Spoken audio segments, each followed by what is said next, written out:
So the government won with a majority of 44, a comfortable majority in the circumstances, with a degree of abstention, but nothing like enough to stop the law going through. And this is important because the second reading stage is a stage where you would usually only oppose a bill if you thought it was wrong in principle and irredeemable in terms of amendment to make it work. So it's a good result for the Prime Minister, he must be pleased, but it also could be a step forward in dealing with the small boats problem.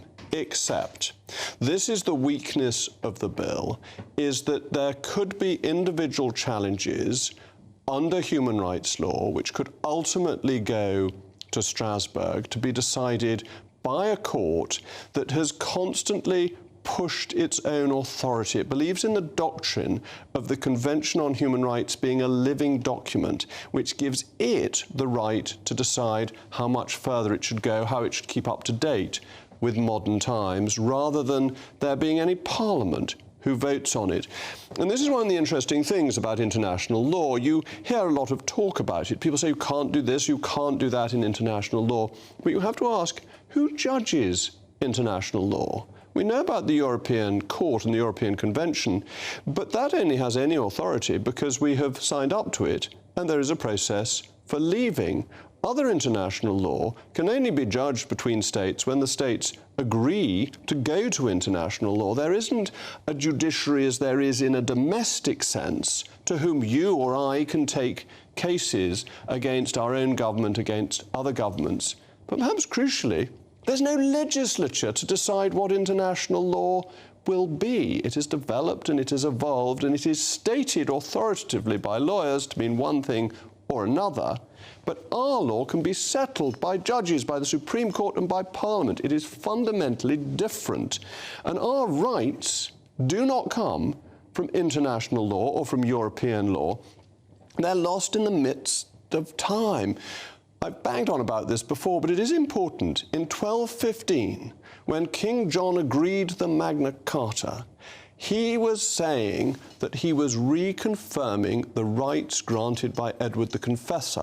Now, whether Edward Confessor ever granted these rights is a moot point, and historians argue over it. But their belief was that rights in 1215, such as no man shall be denied justice, were already ancient rights as early as the 13th century in our history. So then you wind forward and you come to where we are today. And Lord Sumption, one of the most distinguished judges in our recent history, has pointed out we're more than capable of setting up our own updated Bill of Rights in our own domestic legislation. Our first Bill of Rights, 1688-89, is really the rights of Parliament on your behalf rather than your rights.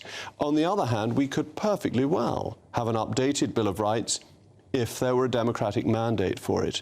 And that's the point. What is the greatest protector of your rights? Is it your vote, or is it some arbitrary bureaucracy? And that's the key to the ECHR, because there's nothing democratic about it.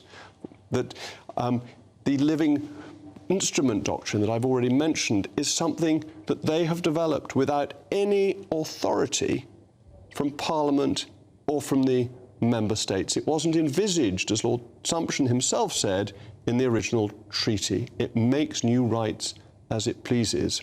And I don't think we can take proper charge of illegal migration until we have decided to do it for ourselves, accountable to an electorate. And what can an electorate do? It can remove governments it doesn't like.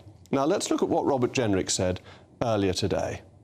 I will never elevate contested notions of international law over the interests of my constituents, over vital national interests, like national security, like border security.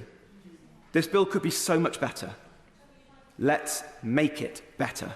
Let's make it work.